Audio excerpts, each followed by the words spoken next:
रुड़की नगर निगम और प्रशासन ने अतिक्रमण के खिलाफ एक बार फिर से सक्रिय दिखाते हुए प्रशासन ने मेन बाजार के बाद अब रामनगर मार्केट से अतिक्रमण हटा दिया है। प्रशासन और नगर निगम की टीम बुलडोजर के साथ अतिक्रमण हटाने के लिए सड़क पर नजर आ रही है। इसी दौरान दुकानदारों का सामान भी जब्त किया गया।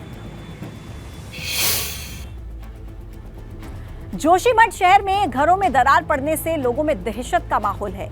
एक एक कर कई घरों में दरारें आ रही हैं, मगर जिससे लोग सहमे हुए हैं और सवाल यह है कि आखिरकार ये दरारें क्यों आ रही हैं।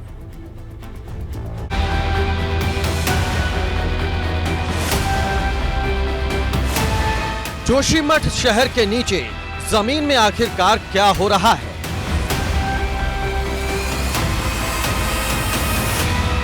इन घरों में आखिरकार इतनी बड़ी बड़ी दरारें क्यों पड़ रही हैं?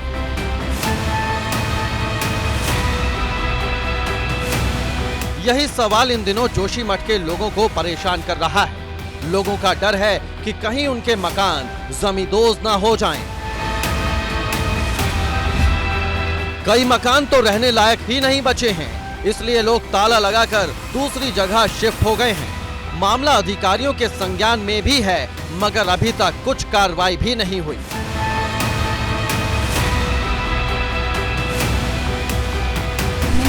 कई घरों में दरार पड़ने की हमें सूचनाएं मिली हैं और मेरे द्वारा स्वयं जाके भी कई घरों का निरीक्षण किया गया है। तो कई घरों में दरारें पड़ रही हैं और सड़क जो हमारी नई बनी हुई है वो भी कई जगह से फट रही है। इसके लिए पूर्व में भी हमारे द्वारा भूवैज्ञानिक सर्वे कराए गए हैं और अभी नगरपालिका जोशीमठ को मेरे द्वारा निर्देशित किया गया है कि प्रत्येक वार्ड में जाकर जो प्रभावित परिवार हैं उनके मकान संख्या और प्रत्येक परिवार की जो परिवारजनों की संख्या है उसकी एक डिटेल बना के रखें, ताकि अगर कभी त्वरित सहायता राशि हमारे पास उपलब्ध होती है तो हम शीघ्र से शीघ्र लोगों को उसको उपलब्ध करा सकें। मनोहर बाग वार्ड में स्थिति काफी खराब है।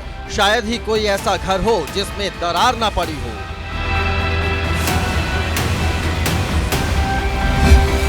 वैज्ञानिकों की सर्वेक्षण रिपोर्ट क्या कहती है वो भी समझ लीजिए।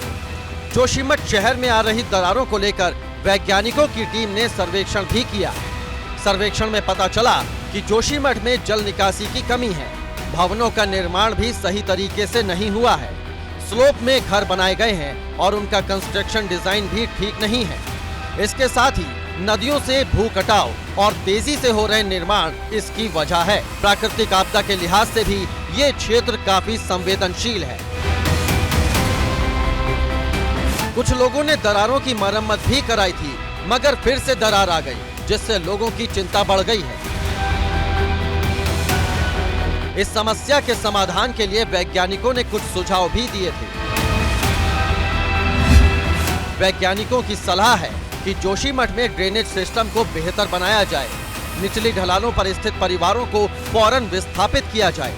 वैज्ञानिकों ने निर्माण कामों पर फौरन ही रोक लगाने की सलाह दी है।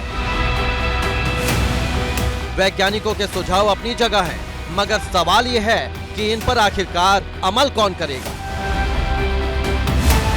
एबीपी गंगा के लिए जोशीमठ से रणजीत रावत की रिपोर्ट।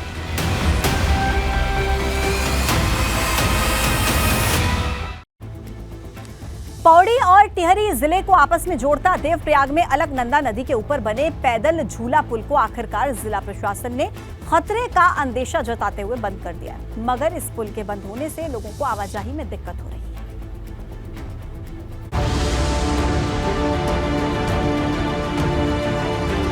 अलकनंदा नदी पर बने इस पुल पर अब लोगों की चहल पहल नजर नहीं आएगी। ये पुल पौड़ी और टिहरी जिले को आपस में जोड़ता है। पुल पर आवाजाही सुरक्षित नहीं थी, इसलिए इसे बंद कर दिया गया है। 200 साल पुराना ब्रिज था और उसे पीडब्ल्यूडी के द्वारा अनसेफ घोषित किया गया था, तो उसके क्रम में हम लोगों ने उस ब्रिज पे आवागमन को जो बंद किया है और अल्टरनेटिव व्यवस्था की है। तो उसी संबंध में ग्रामीणों का या माननीय नगरपालिका अध्यक्ष महोदय का ये अनुरोध था कि उसे आवागमन शुरू करवाया जाए। तो इसी क्रम में उनका ज्ञापन भी है और हम फर्दर देख रहे हैं कि क्या अल्टरनेटिव सॉल्यूशंस और क्या फैसिलिटेशन है। कई दशक पुराना ये पुल जर्जर हो चुका है, इसलिए प्रशासन ने इसे बंद करने का फैसला लिया है। मगर लोगों की नाराजगी इस बात को लेकर है कि पुल के बंद होने से उन्हें 3 किलोमीटर का चक्कर लगाकर नदी के दूसरे छोर पर जाना होगा। वेदना तो हम पे है ही। अगर इस तरफ जो लोग हैं, यहाँ एक मेडिकल शॉप नहीं है, अब एक सरदर्द हो जाए आदमी को, पेट में दर्द है या किसी का प्रसव होने को है, तो वहाँ तो कुछ भी नहीं है उस इलाके में। पौड़ी से इधर आना पड़ेगा टेरी वाले में, और पुल है नहीं तो 6 किलोमीटर 8 किलोमीटर जाना पड़ेगा दवाई के लिए। ऐसे कई लोग हैं जिन्हें रोजमर्रा के कामों के लिए पुल से होकर गुजरना पड़ता था, तो वहीं स्कूली छात्र और व्यापारियों की भी इससे आवाजाही होती है। जाहिर है प्रशासन को पहले कोई वैकल्पिक व्यवस्था करनी चाहिए थी। एबीपी गंगा के लिए पौड़ी से आलोक रावत की रिपोर्ट।